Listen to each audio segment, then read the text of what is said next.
Afterwards, someone friend went over to. All right, well, welcome. I'm Yvonne Schwab, ACG Silicon Valley CEO.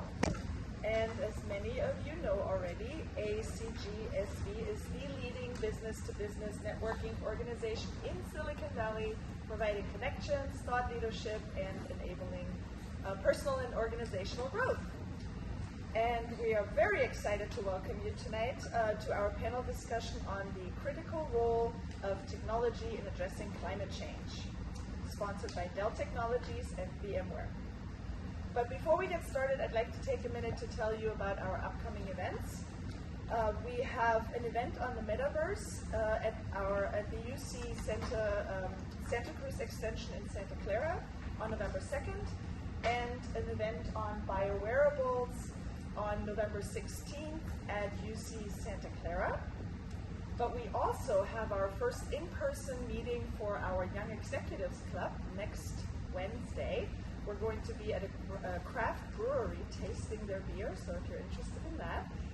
And we also have a networking ice cream and wine social next Thursday in San Mateo in collaboration with our San Francisco chapter.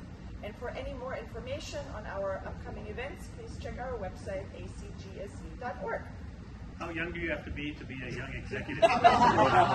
Great question. We're aiming kind of under 40. Unless you just changed careers and then you're a young executive again. Now for tonight, I would like to thank our sponsors, Dell Technologies and VMware, for hosting us here at Club Autosport. Very interesting place. Hope you had a chance to look around. And we really appreciate your partnership and your support. So, thank you. Let's get started. I would like to introduce you to David Holmes from Dell Technologies, who will be our moderator/speaker tonight. He is the General Manager, Energy from Dell Technologies, and a very pragmatic climate optimist. He accelerates the energy transition, advancing decarbonization, and maintaining energy security. Savannah Sabah, over there. Did I say your last name correct? Susanna. So you nailed the surname. I need to go on vacation. That's okay. This is Susanna, I'm so sorry. Executive Director of Investments at Halliburton Labs. In this role, she supports Halliburton Labs' objective to advance cleaner, affordable energy by collaborating with participant companies to accelerate their commercial success and developing venture opportunities in clean tech value chains. Then we have Michael Bates, General Manager of Energy from Intel. Michael joined Intel in June of 2015 as the General Manager Energy, reporting up through the worldwide sales and marketing organization. And his role is responsible for delivering leadership messaging and setting strategic direction for accounts. Last but not least, Thomas Krübler, CEO and co-founder of Aurora Tech. He is leading the thermal infrared data intelligence, or is the leading thermal infrared data intelligence provider. And I'm sure he'll tell you a lot more about that. Now, without further ado, I'll hand it over to David. Thank you so much and enjoy. Thank you very much. Is my microphone working okay? Good evening. Thanks for coming along. I'm going to start off with a few comments and I'll talk through how we're going to structure the conversation this evening, but I'll start with this. In the next 8 years, about 1 billion people on this planet are going to start becoming material consumers of energy. And at the same time, as demand for energy is significantly increasing, we have this existential imperative to dramatically reduce greenhouse gas emissions. And to be clear, approximately 2/3 of all greenhouse gas emissions are generated by the energy industry. At the same time as we're trying to deal with those two contradictory goals of ensuring that developing nations can have access to abundant, affordable energy, right now, global energy security is as precarious as it's been since the 1970s oil crisis. Energy, climate action, and sustainability are all inextricably linked. And maintaining the status quo is undoubtedly going to lead to climate disaster. In fact, if you look at the International Energy's report and their assessment of their state of policy objective scenario, there is undoubtedly significant risk that even with everything that we're planning to do today, exceeding the 1.5 degree increase is a likely risk. So we're not going to solve all of the problems of the world tonight, but what we are going to do is explore the role that technology has in helping to accelerate the energy transition, advance decarbonisation, and ensure energy security. Now, to bring a bit of structure to the conversation, we're going to talk about 3 different themes. We're going to talk about innovation and its role in energy, climate action, and sustainability. We're going to talk about public policy, and then we're going to talk about scaling fast. Because one of the big challenges that we face is, even with the technology we need, a different approach is going to be required in order to execute the transition, the decarbonisation objectives, and to ensure energy security in a time scale that's going to be fast enough for us to achieve all of our climate and sustainability goals. So I'm going to start off by talking to our panelists about innovation. And innovation occurs in lots of different ways. A lot of people think tech innovation, where does that happen? Happens inside startups. I'm sure Thomas is going to talk a little bit about what that looks like. But let's not forget the huge established companies like Halliburton, like Dell, and companies like Intel are investing billions of dollars every year in research and development. And understanding how that research and development can be impactful and how it can be prioritized is important as well. But also, as I work across the landscape of energy companies and talk to executives across the industry, there are a couple of interesting things that are happening. One is, for the first time in a long time, we're seeing innovation and pure and applied research happening inside energy companies. Energy companies are looking to differentiate themselves through innovation. Innovation in the technology that they can use to deliver and achieve both their business and their climate and sustainability goals. But the other thing that's really new, that's really come about in the last 5 to 10 years, is that we're starting to see collaboration between industry stakeholders and participants. If you told me 5 years ago that Exxon, Shell, BP, Chevron, Total Energies, and Equinor would get together and form an industry consortium to deliver a next-generation cloud-native data platform for the entire energy industry, I'd have laughed. I'd say they're competitors, they won't collaborate, they'll regard everything they might want to contribute as being proprietary, and there's no way you can make it work. And yet that is the reality today. And there are numerous spaces across the industry where the industry says, actually, what's required is collaboration. These are non-differentiating capabilities that are critical requirements for us to deliver our business goals, and therefore we will work together. We will work together as a consortium of energy companies, we will work with technology companies, whether they're public cloud providers, companies like Dell, whether they're software companies like VMware, but they will create a collaboration environment where non-differentiating technology can be quickly and efficiently developed.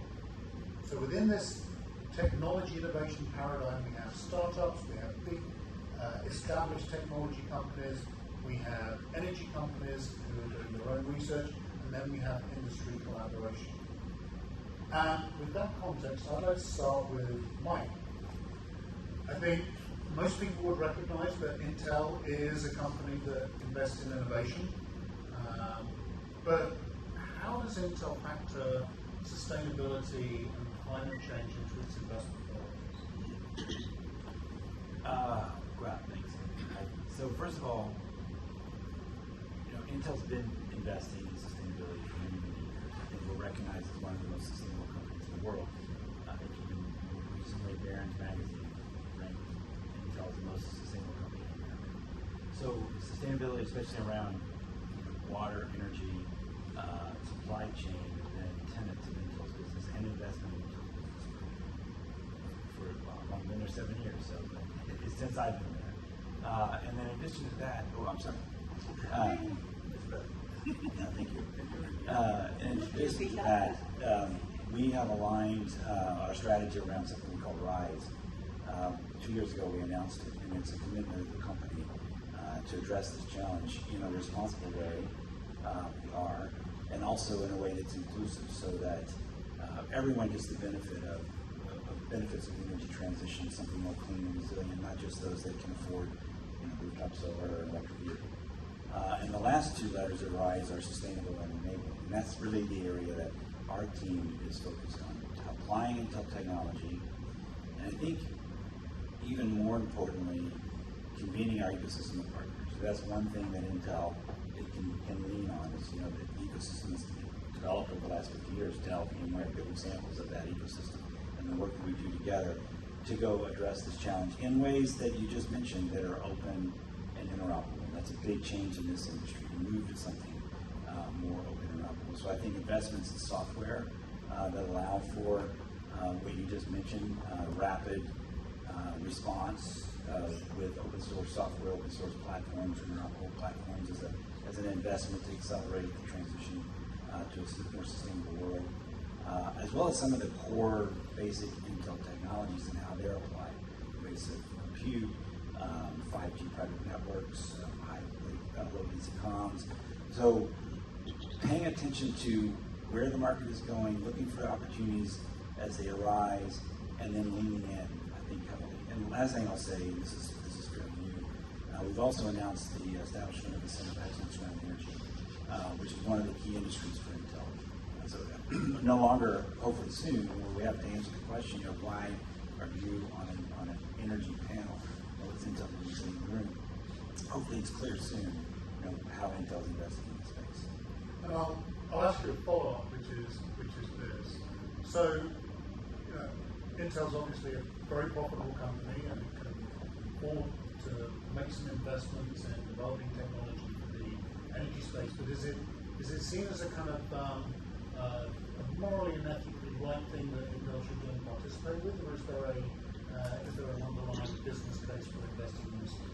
Well, I'm not saying one is exclusive of the other, but in this particular case, there is a giant revenue opportunity for Intel and for other companies to participate in this transition. If you think about the model that's been in place for, especially in the electric utility industry, for 100 plus years, built and delivered energy in the same way, and it's actually being turned upside down in a way that requires a higher level of compute at the edge of the grid to be able to, we like to use the term flatten the grid in a way that the highest and best use electron can be consumed by the market regardless of where it sits on the grid. Today it's biased where that electron sits.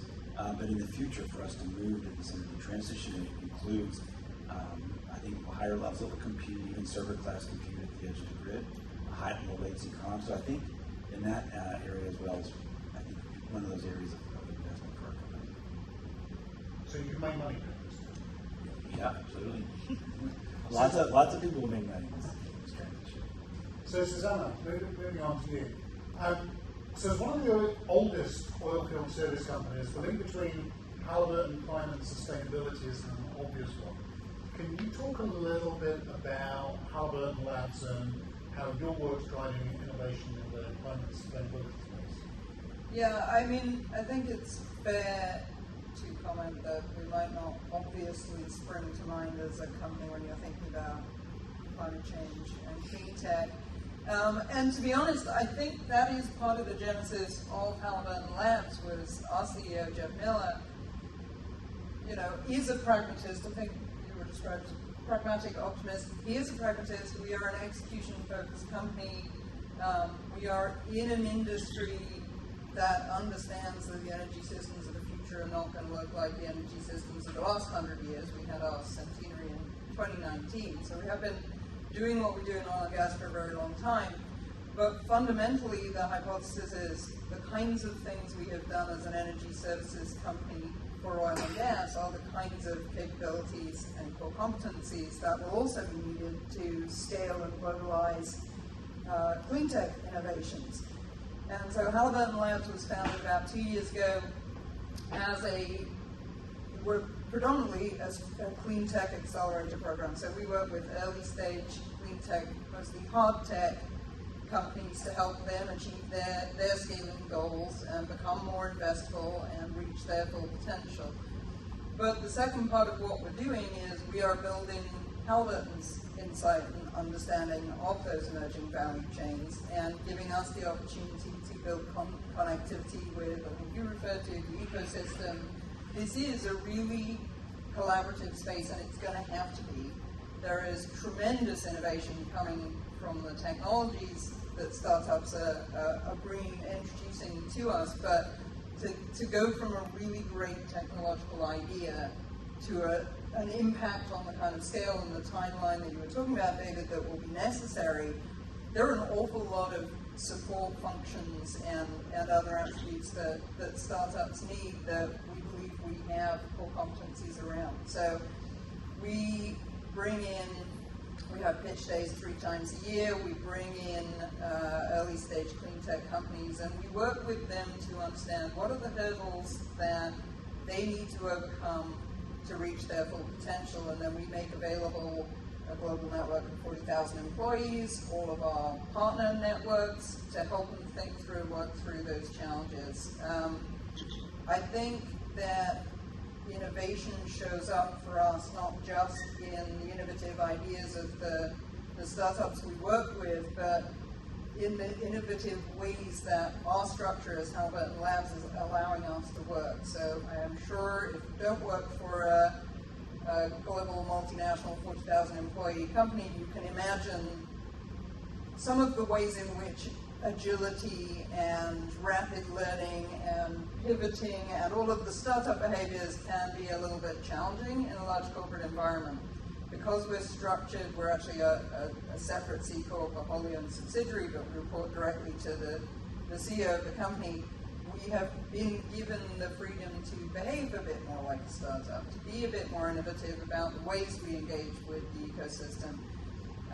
And then to be an engine of innovation and ideas and insight back into our company to ensure that we're identifying the ways that we can create the most value for these emerging value chains in the clean tech space. So I like to think that we are innovative within our own organization, and then at the same time able to bring the benefits of a large established organization to startups who need some of those supporting functions around them in order to reach their potential.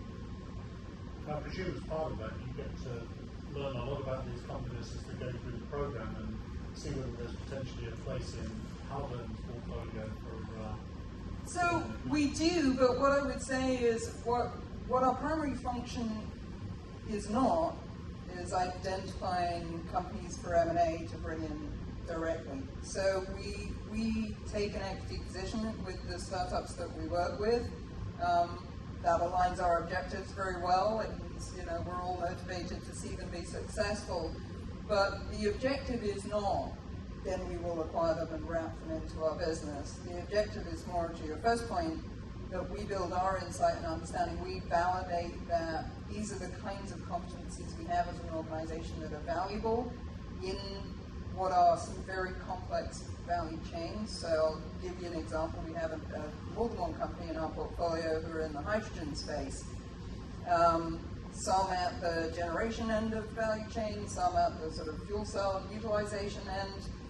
But you look at all of the different parts of the hydrogen industry that will need to scale simultaneously.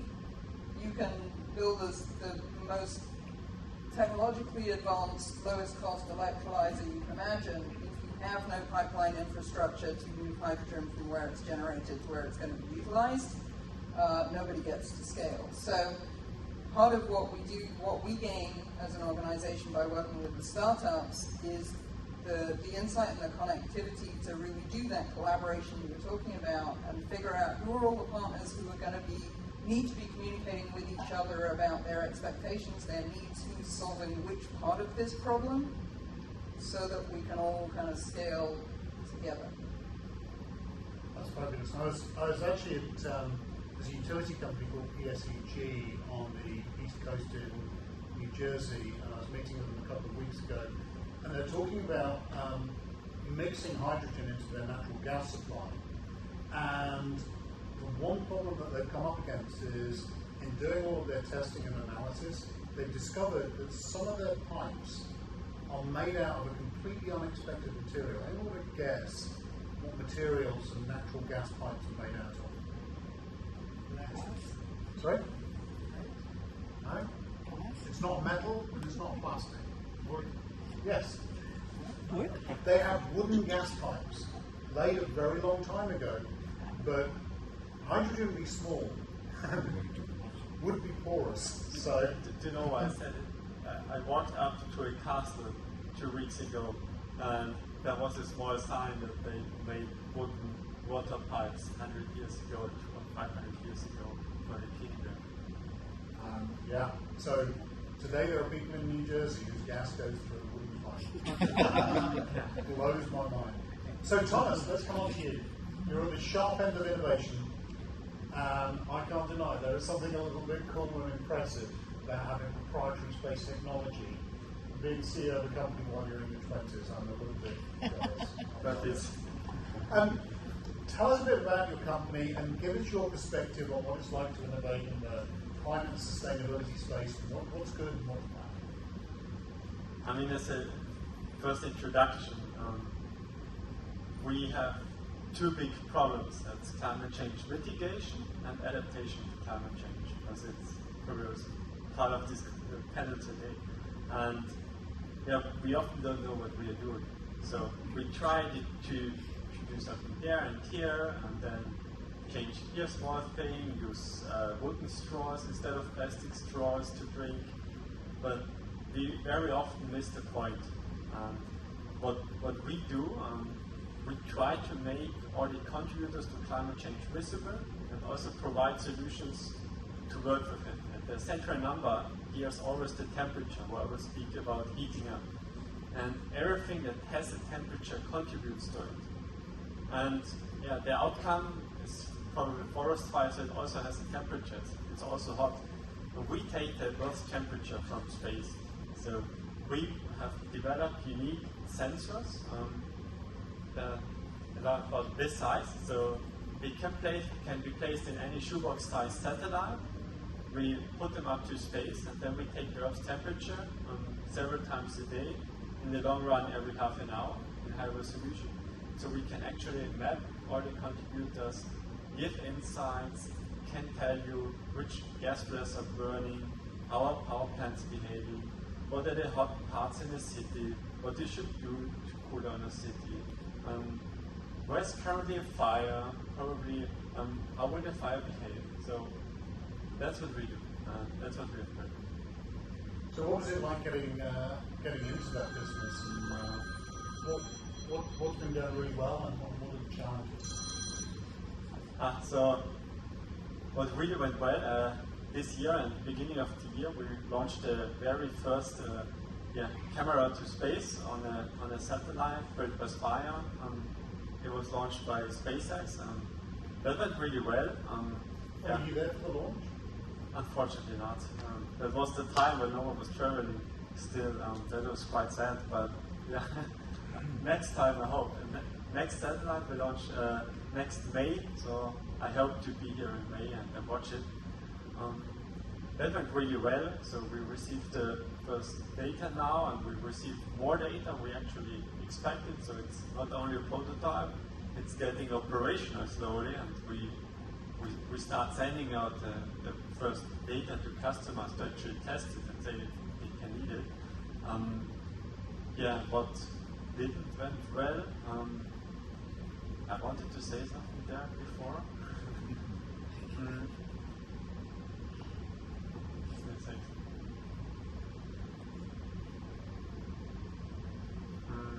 I really had a good answer to what didn't go right.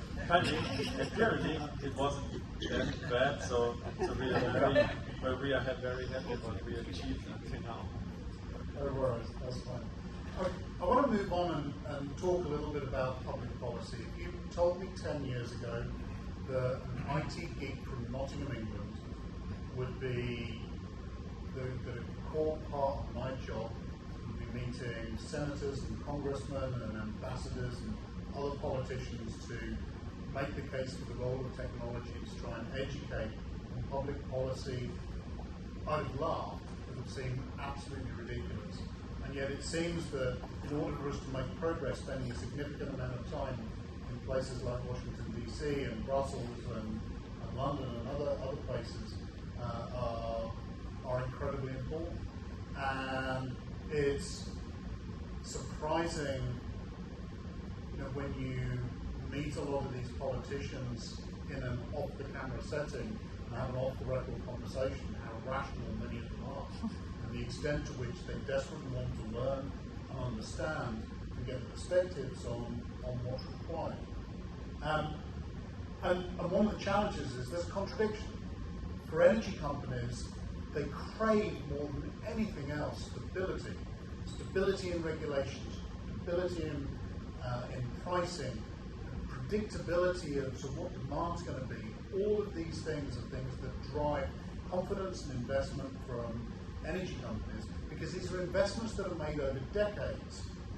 And by contrast, for regulators, for people driving policy and making laws, their life cycle is considerably shorter. As we saw in the UK today, the Prime Minister's tenure was shorter than the life of a lettuce.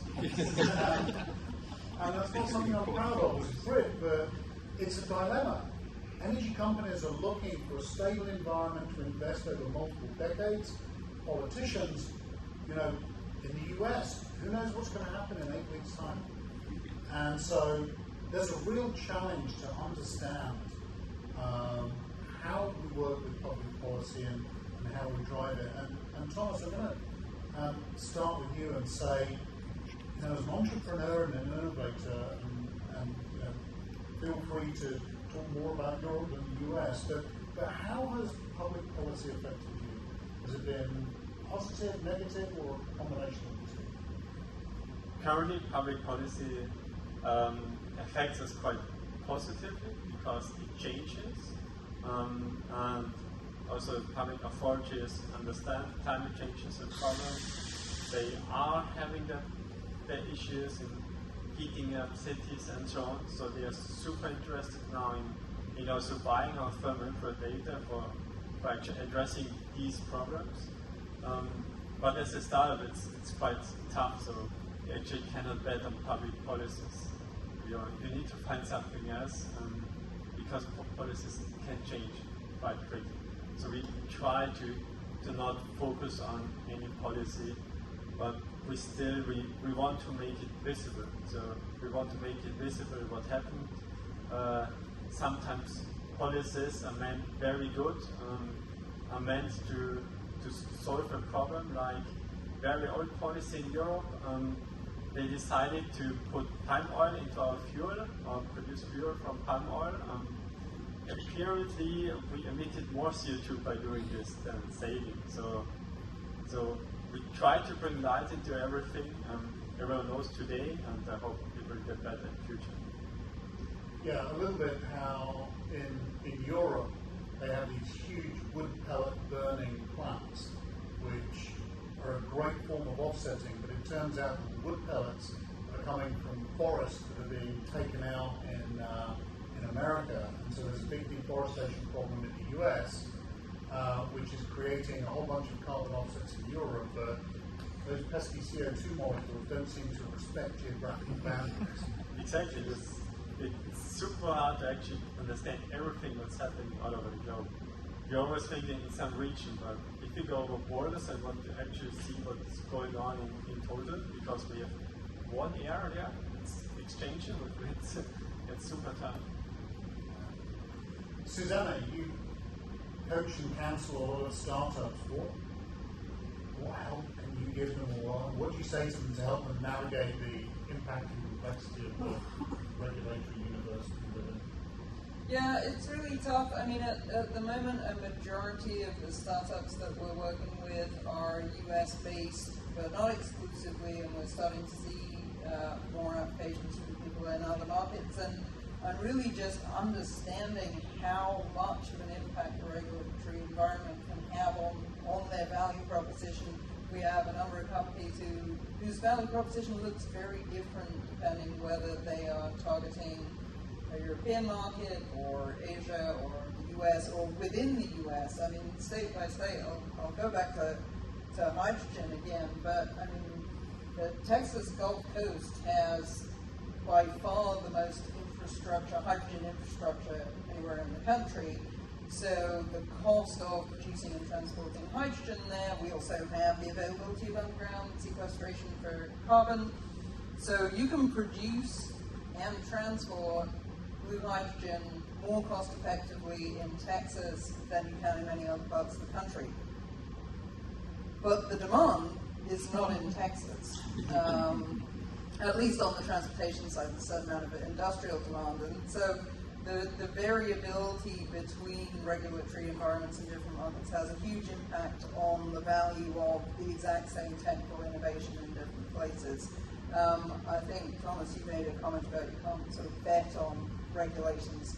You know, with the passage of the IRA, there are some fantastic incentives for hydrogen production. There are some fantastic tax credits for CO2 sequestration. And so a lot of our startups are sort of looking at all the math and going, hey, you know, levelized cost of electricity suddenly looks much more attractive. At the same time, they're talking to investors who are telling them, hey, I am not going to get excited about a slide you show me that shows me your business case is finally in the black because of all these tax incentives. Like, I need to see that the fundamentals of your business make sense regardless, and I'm not, to your point, going to bet on them.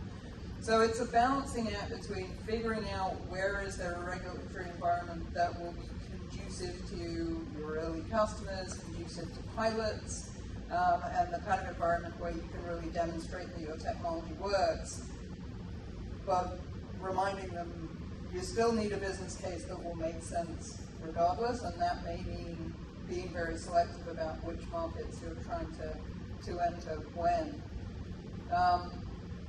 And in some cases, like hydrogen is very top of mind for when we're talking about regulation because there have been a lot of incentives and tax credits recently passed. But there are aspects that people don't think about that can be much more localized. So when, I think you frame this, David, as kind of we're going to think about innovation and we're going to think about regulation and then we're going to talk about scaling fast. We quite often think about these value chains in kind of four buckets. One is technology, one is regulation, one is commercial, and the fourth is social acceptance. So forgive me, it wasn't your question, but I'm going to wrap that in a little bit because it's different, but related to the sort of regulatory and policy environment is some clean tech solutions can have the impacts we want or we claim to want from an emissions reduction standpoint. They have to overcome a hurdle of communities wanting them in their backyard. So something like underground storage of hydrogen or carbon dioxide, there is a social acceptance requirement, which is also a social education requirement.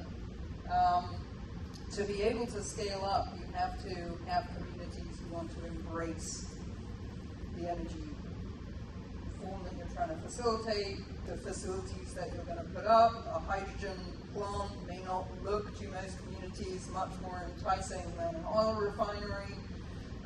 So I think there is a kind of public education and social acceptance piece as well as a regulatory piece. Brilliant. And Mike, so Intel's been in the news from regulatory and legislation point of view, looks like you're going to benefit pretty significantly from recent legislation in Europe and the US. I bought a few Intel shares when the Chip Act passed. But what are your views about how does public policy need to develop to support the energy industry in particular and address the climate crisis? Is enough being done? Is there more to do? I think fundamentally, you said it before, that utilities like the energy customer, the energy industry likes certainty. They like to be able to do 5-year long-range plans, which probably don't exist anymore. They want that, and I think regulators want to provide that. But I think both sides need to understand that the days of certainty are over in energy, and that we're not going to be able to use the same type of regulatory structure to navigate through the energy transition. And I think there's going to be some fairly radical policy. There's radical policy being discussed right now, and I think we'll start to see some radical policy, like, for example, procurement through performance as opposed to procurement through a rate case, where a utility has to deliver on certain services or move to a certain carbon footprint or whatever it may be to get paid on the capital assets they make. And I think another area, and I'm old enough to remember the telecom restructuring happened. I can't remember how many years ago it was, but the companies that built all that great infrastructure were not necessarily the companies that made profits from all that infrastructure. It was Amazon, Facebook, and those companies. And I think right now, regulators are preventing utilities from participating in that next wave of services and revenue generation. And I think we need to open it up a little bit, let them, because again, they are the energy providers. They know a little bit about energy. So if we're going to start creating platforms that can deliver things, all in the list of services, but will allow the utilities to compete. I mean, I know there are new market entrants in this space, and there should be new markets in this space for innovation, but don't tie the utilities' arm behind their back. Give them a chance to participate too. I'd love to see more of that. Brilliant. It's really interesting. We did a project recently to look at building a microgrid on a campus in Austin. Our campus in Austin is our local utility is Austin Energy. And so we went to talk to them and say, well, look, here we are, we're using this many megawatts of power. We're looking at deploying, we've got a 38-acre site. We can build a 5-6 megawatt solar array here. We can put battery storage. We can really help with grid resilience and reliability. Lived in Texas back in February of 2021. You know how important grid resilience and reliability really is. And it was a great project. In principle, it made commercial sense to Dell. It was great for resilience and reliability. It helped us with business continuity. Until we got into the details of how Austin Energy would operate it. Because what they said is, okay, this is how it works. You build your big solar array. We guarantee to buy all of that energy off you for 5.6 cents a kilowatt. We will then sell you back any energy that you use from the energy you generated at a premium to what you sold it to us for, and thank you very much for making the grid a little bit more resilient and reliable. In other words, me as an individual consumer, I can get a net metering agreement with my utility where if I've got solar panels on the roof of my house, I can get the wholesale rate. If the wholesale rate is 2 cents a kilowatt, that's what I get. But if it goes up to $5 a kilowatt, which it does in Texas regularly, then I get $5 a kilowatt hour for generating power. I get to participate on an equal basis. But if you're a large corporation, I'm terribly sorry, sir, it doesn't quite work like that. And so from a regulatory point of view, there's some real challenges that need to be addressed to our efficient energy system. And that brings us on to our final topic of the evening, which is scaling faster and deploying technology. I think it was about 2.5 months ago in California that 30% of the solar generating capacity had to be curtailed, which is to say there was nowhere for the electrons to go, and so huge amounts of solar generating capacity had to be switched off. And then it didn't seem very long later that all of a sudden everyone in California was told you can't charge your electric vehicle between 4 p.m. and 9 p.m. How did we get to a place where a couple of months ago we got nowhere to send the electrons, and then a couple of months later you're like, yeah, we haven't got any electrons left, they're all been used. Well, fundamentally that's because of this simple thing, and Mike, you alluded to it. The grid was designed back in 1892 by Thomas Edison. I was actually up in Schenectady at GE's Global Research Center where they have his desk, where he designed the original electric grid in their reception. And the problem is that he designed it on a really simple premise. Big generating power stations send high voltage power over a transmission network to a substation that steps down the voltage, sends it over a distribution network where it goes to homes, buildings, industry, and anybody else who needs power. All the electrons go in one direction. And over the last 30 years, we've started having orders of magnitude more points of generation. We've started having energy storage systems, and the percentage of our energy which is intermittent and cannot be scheduled has increased to the point at which the grid is starting to break. And the solutions to this are really to manage the demand side as well as the supply side. Electricity generators always manage, they've done a great job of predicting demand for energy, and they've supplied to meet that demand. But if you can't control when you're generating power from wind and solar, then you've got to start working on the demand side and changing the way that the grid operates. And you have to do that much more quickly. And so the challenge with the energy industry is it tends to work in geological timescales. And sometimes that's necessary. The infrastructure that we're dealing with is critical infrastructure the nation depends on for reliable and abundant supply of energy. But we have to find ways of scaling faster and being able to deploy technology to increase the amount of storage and to take advantage of some of the new storage capabilities that exist. Ford, with the F-150 Lightning, is putting more battery storage capacity into the United States than the aggregate of all utility-scale mass storage systems deployed across America. And Ford really wants to figure out how to use that as an asset. How can they integrate that storage capability into the grid? To give a stupid example, I've got a smart dishwasher. It's connected to the internet and it's grid enabled. And the fun thing about dishwashers is this, is that when I go to bed at night, I run my dishwasher. When I wake up in the morning, I want clean dishes. When it runs, don't care. Really don't care, just want clean dishes in the morning. We need to start thinking about how we can schedule loads that are incredibly flexible. We need to think about how we can much more rapidly scale innovation. And to take us kind of like through the last section of this, I'm going to start off with you, Mike, and say, you've worked in a couple of companies, been around a bit. Yep.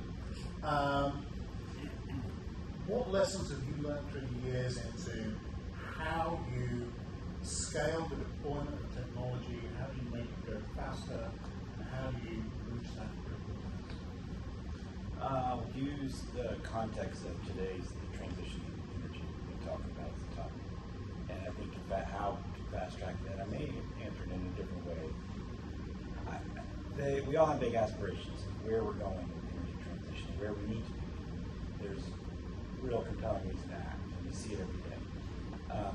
And I think some companies, commit to action, and I think sometimes action gets in the way, and we lose ourselves in the action than what's really happening in this particular market. In particular, things are changing almost on a daily basis, and if you're buried in commitment, that's action, it's meetings, that's documents, that's you're trying to run fast to get somewhere, but you're missing out on the real opportunities because they're happening. I think instead, to move fast, you have to do the gym work, be very prepared, and when that opportunity arises, strike. So it's almost like let it come to you and then let it move. And it's really, I think it sounds simple, but it's very difficult to do. And I work in a really large organization that does a lot of commitment to action. And again, you got to get out of that.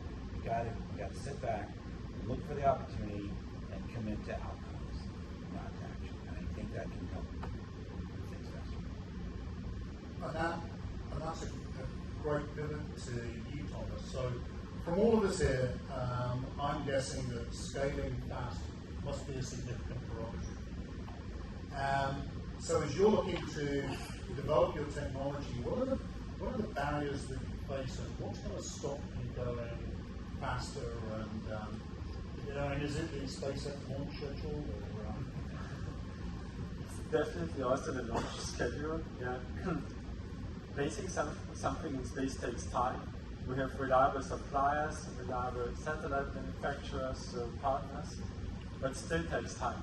So there's always at least 1 year between launches to actually be able to launch it and to test it, get the data, build the new sensor, bring the new sensor to space. That takes time. The only advantage is that if there's a competitor rising, you also need to do the same trick. So we are a few years advanced in any case, even if they know what they're doing, and they don't. And the other part is actually, Michael, really need to copy what you're saying. We have tons of business cases for our data, tons of applications. You mentioned it about energy. It can really help to also save energy on hot days where everyone turns on the climate control. So there are tons of use cases of our data. We need to build up such a system, like Bruno said, to actually always be prepared when something arises, and suddenly there comes a new policy, and suddenly there comes an opportunity. We need to be able to react. And that's what we try to build up, and that's important to be able to scale over this variety of applications. Fabulous.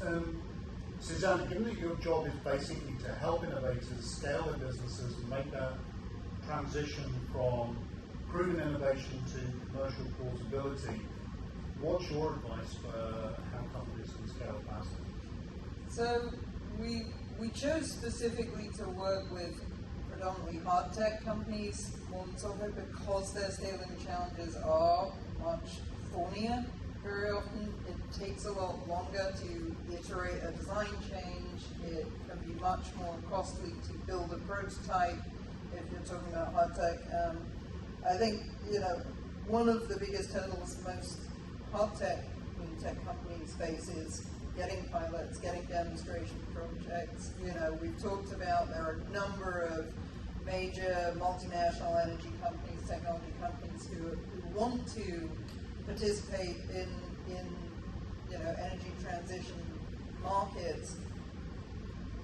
Speaking for one of them, Halburn, we are known as a fast follower, and most of our customers, most of the oil and gas majors, also do not want to be the first people to do anything. They absolutely want to see new technological innovations succeed. They are delighted to watch somebody else give them a pilot to prove it, and then they will be there with the checklist. So one of the biggest hurdles is just getting a demonstration pilot.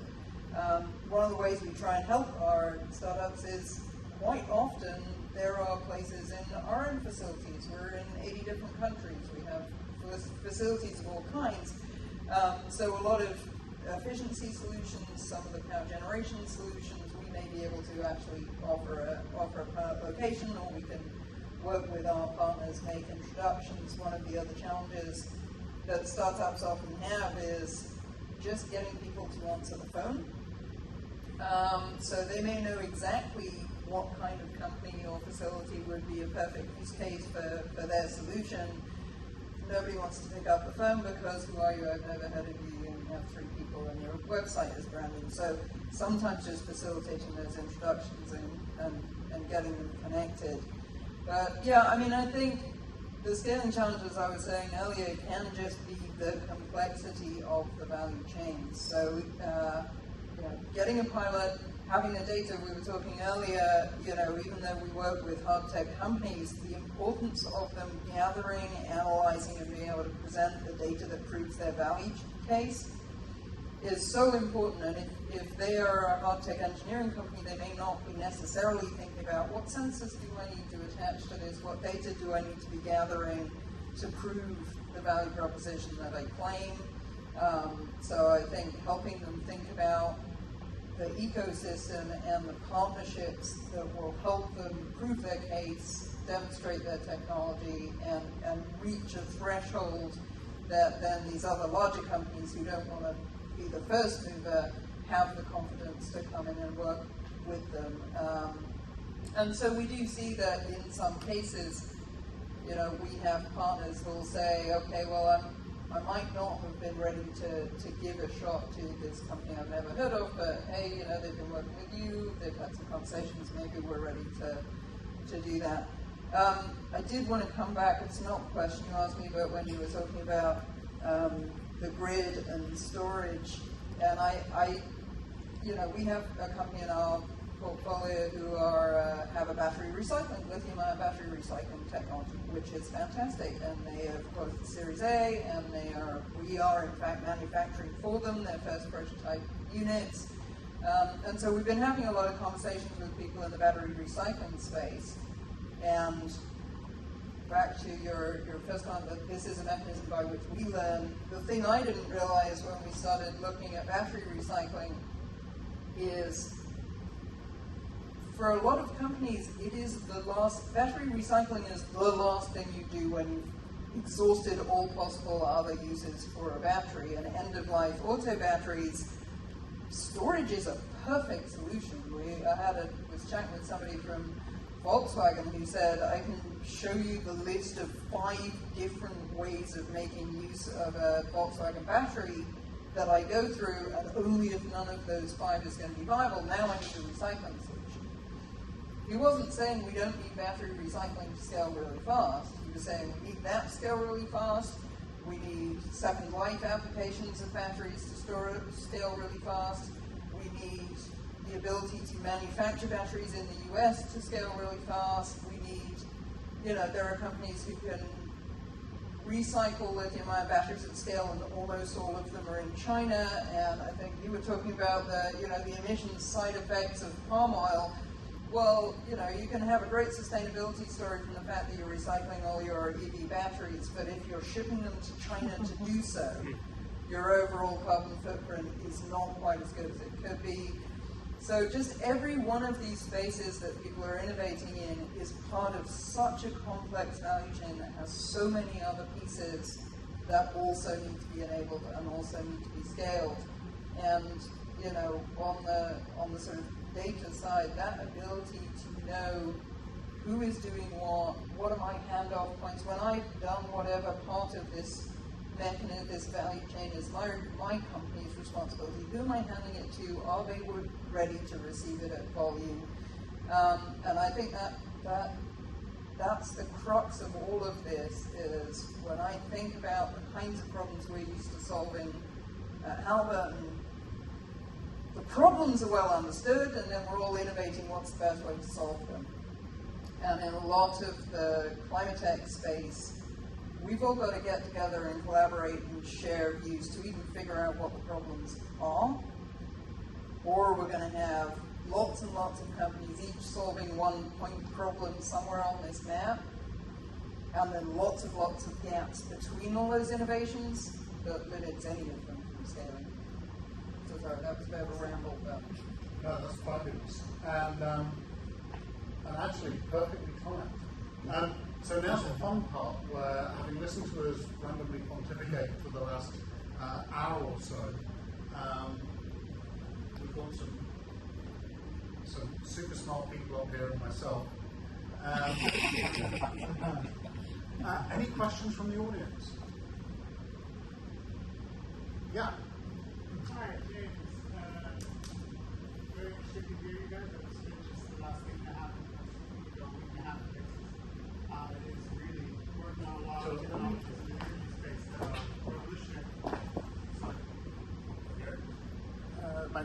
was really geared at Susanna, and specifically about, your one, thank you for highlighting the circular economy bit. I think that that's something that, especially keeping in the corporate context, something that's also really important here. But just thinking about how one would envision, right, hydrogen, bringing that online. Blue hydrogen, we understand, which is using already what is available in the petrochemical industry to create a clean energy source, versus green hydrogen, which I had the Committee on Economic Affairs and Energy from Parliament now meeting with Brett Perlman at the H2 Center for, the CEO of the H2, the Hydrogen Center for Houston's Future, a couple weeks ago. And they want to do business, right? Whether it's LNG, however. What would you envision is, from a policy standpoint, the best way to attack then developing this, developing the industry so that everyone is also co-evolving, or as we say, scaling concomitantly. How do we say the best way that everyone is scaling alongside one another? Right, like in the solar and wind industry, everything was sort of done in a stepwise way, stepping down subsidies, at least in Europe. So you don't foresee that, is what I kind of felt was your prognostication, or what your opinion on the matter was, and that's kind of why I was interested. Yeah, maybe I'm a cynic. I mean, I think,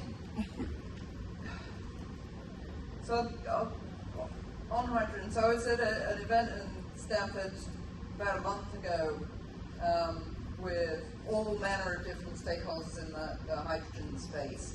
And I expected to hear, lots of enthusiasm for the IRA incentives, and then lots of conversation about technology and, metallurgy and brittleness in pipelines and those. The number one thing everybody was talking about in a hydrogen conference was how unbelievably long it takes to get a permit to sequester CO2. Like, that was the nationwide, but yes, here. That was like the single biggest top of mind issue. Like, nobody's talking about technology, people weren't worried about the business case. They were like, it's really hard to plan to increase production of hydrogen. So if you're not familiar, blue hydrogen is making hydrogen from hydrocarbons, but then sequestering the carbon to offset the emissions. So you can only scale blue hydrogen if you can sequester enormous volumes of CO2, which there are plenty of places in the US you can. Geologically, we know how to do it. We've been doing it for decades. There are now tax incentives to do it. So on the one hand, the regulators went, hey, we'll give you a tax incentive to go sequester CO2. And on the other hand, they went, there's like 2.5 people writing permits for the entire country, so it could take a year. So there's a lack of kind of joined upness, I think, maybe, of, on the one hand, regulations to incentivize something, on the other hand, bureaucracy making it really hard to actually execute. I think you asked me what my solution was. I don't have one. Beyond, I think it's really healthy for the industry to be having those conversations. And there were folks from the DOE at this event, and I think heard loud and clear that there's this sort of industry that's raring to go, and something as simple as permit processing times is what's sort of strangling it. It's communication, everybody's got to understand each other's position well enough to figure out truly where the hurdles are. I think the will is there, but it's not always obvious to people what problem needs solving. Anybody else?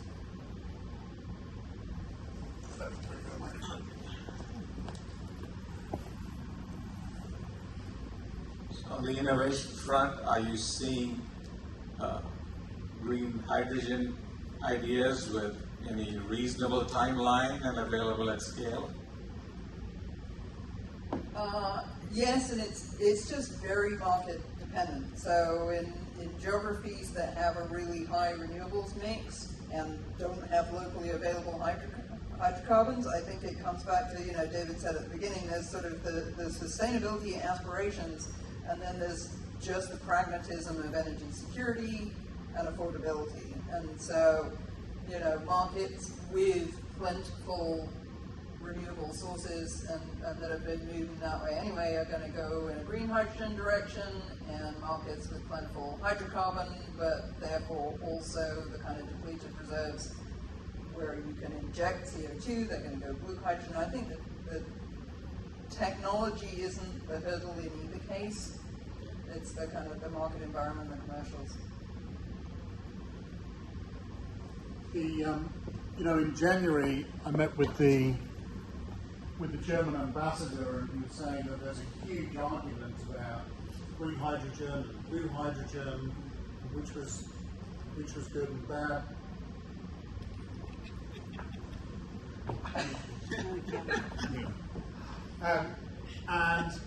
And at the same time, they said that on Fridays, German school children were going on school strike for the climate, and on Saturdays, their parents were going and protesting about the building of a wind farm in their community. So that's the social acceptance.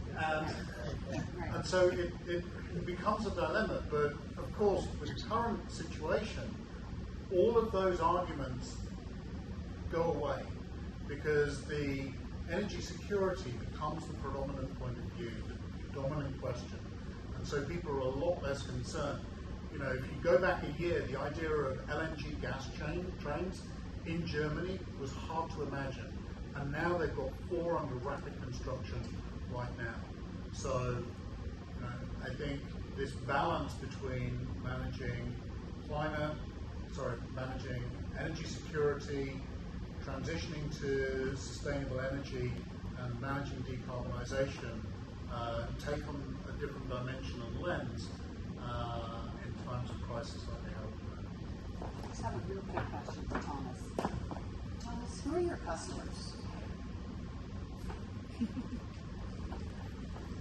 It really depends on the application and the use case. But mostly we are selling to other geospatial analytics companies, so companies who can process big amounts of data and actually get the information out of it. And in one vertical, we are quite very far at the customer. There we sell a wildfire monitoring solution, actually to forestries all over the globe. Also, tomorrow we talk of CAL FIRE, so fire agencies and so on. That's kind of why I was asking, because for all of us in California, we're obviously very sensitive to the fires. And is the future that those use cases will be able to do some level of prediction? That's the plan behind it. So what we can see is the moisture level. So basically it helps you to assess the risk. And when it burns, we can provide monitoring far faster than currently available. So basically the data helps you to predict where it will go and then to fight it as quick as possible. So to do the right action as soon as possible. California is very far up front, but there are many regions all over the globe who are still right behind based on paper maps, and where you need 2 days to have the forest firefighting expert at the site. So no one understands how to do this, and there we're really providing crucial data with our partners. We also work together with a firefighting equipment manufacturer. With them, we're providing all the information to the person on site so that they actually do the right actions as quick as possible to fight it. Okay, well, is there one more question? One quick question. I want to know it for girls. By that is that I think Thomas, you made the point that we have 2 components. One is to control the temperature, and 2 is to be able to adapt to the changes. And the climate conference in Paris, clearly we're not going to get there. I mean, every time there's a goal, everybody is happy, and then we realize we're so far behind. And I'm wondering if we kind of have to accept the inevitable. I mean, of course we have to fight, but it's like, are we really doing or not? I don't think we are. I mean, you talked about it before. Industries have changed on a dime, and they've changed rapidly. We've talked about that before. How quickly some new you look around at the different technologies today that weren't around 5 years ago. So I think from a technology perspective, we do have the ability to change very rapidly. But I think some of that change has already happened to address both of those issues that you just talked about, climate adaptation and climate mitigation. The hurricane that came through, I think it was called Ian, if I remember correctly, in Florida. There were communities there that were built on solar with battery storage as backup. Those communities stayed online throughout they were the only communities that stayed online throughout that summer. So they were producing clean, renewable energy, lowering carbon footprint. At the same time, they were providing energy during a time when everyone around them did not have energy. So I think those examples give me hope that we can change very rapidly to an environment like that and solve both problems with the same technologies. Okay, on that happy note, I think we've just reached the point at which I think it's a chance to have one more glass of wine. Susanna, Mike, Thomas, thank you so much.